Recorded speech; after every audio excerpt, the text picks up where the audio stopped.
What's up, guys? Coach Cam back again with another workout video. This time was a leg day, starting off with quad extensions.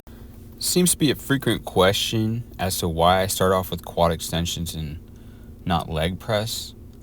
Why start with leg press and not quad extensions? You're hitting muscles of your body. I don't think it matters that much. As long as, your logbook should be telling you if you're making progress or not. So if you're listening to that, it really shouldn't be an issue. Personally, I just want some massive quads. If I had to, pick a muscle on my legs that I want to be huge, it'd probably be quads and calves. So, I think starting off with this is a good idea to put forth the best effort into those first few exercises. Of course, I give my best in all the exercises I do, but there's something about the early ones that you are more fresh. Maybe mentally you can push a little harder. Who knows? But anyway, I like this machine. It's a lot better than what I used to do at my garage gym. But back then I was doing the best I could. So it's about doing the best you can with what you have. So if you have some dumbbells, that's better than nothing. If you have a little garage gym setup, that's better than just dumbbells. If you have a full access to a gym that has machines, free weights, everything, that's probably your best bet. And why is that? Well, you can pick exercises that are safer and that allow you to train consistently. So you can mark on your logbook, how high did I put the seat? Where did I put all the settings and the joints and the hinges of the machine? That way you can have the same workout every time, and it's just a matter of you pushing for progress and you, checking the weight you're going to use, keeping the same form, the same tempo. That's how I like to train. So you want to keep your muscles under tension throughout the entire exercise. You don't want to be resting. Like people rest between squats with the bar on their back. They're standing there for 5 seconds. That's time that your muscles are not under load and they're not being fatigued as part of the exercise.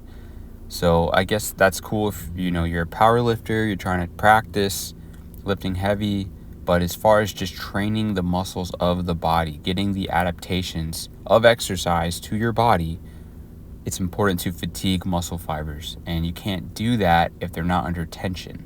Same thing with like plyometric type exercises. They're not under tension when you're jumping in the air.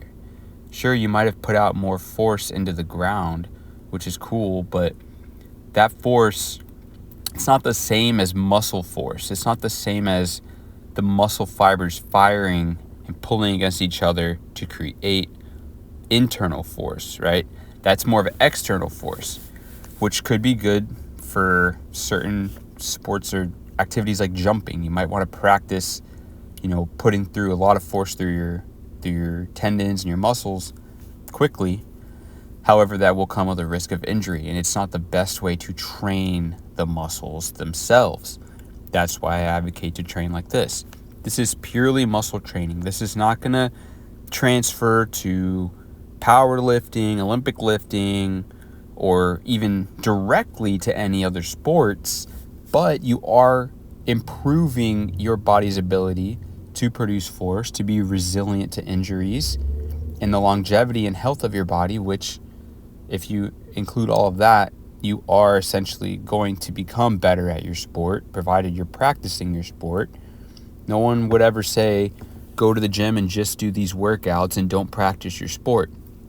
However, we have today an exercise science field that thinks plyometrics get you better at the sport.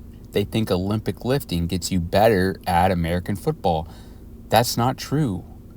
If that's true, why don't Olympic lifters retire from that sport and go make millions of dollars playing football? It's because they have no idea how to play football. You have to be football smart. You have to have what they call football IQ to be good at football. And you have to have the body that can play football really well, right? Be really agile.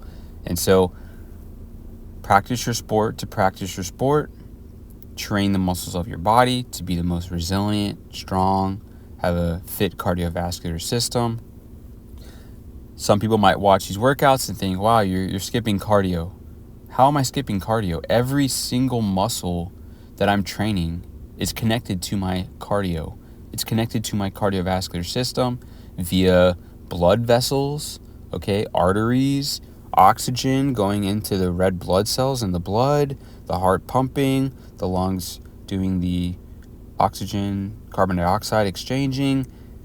This is all happening whether you're jogging, jumping up and down, or doing calf raises. It's all activating muscles, right? It's all contracting muscles. This way is safer, and this way is something you can do and make consistent progress over the course of your life, which is good because you'll get more muscle out of it, be able to produce more force, so that way you're stronger and you are fitter, and you're preventing metabolic disease from building up in your body. That's a lot of stuff I talk about on my Instagram channel, on my Instagram, coach4_Cam, where I talk about health. I post about health. I post about fitness. I post about my workouts. This is a long haul game, and you want to protect yourself, protect your body from disease. Disease is rampant in our society today.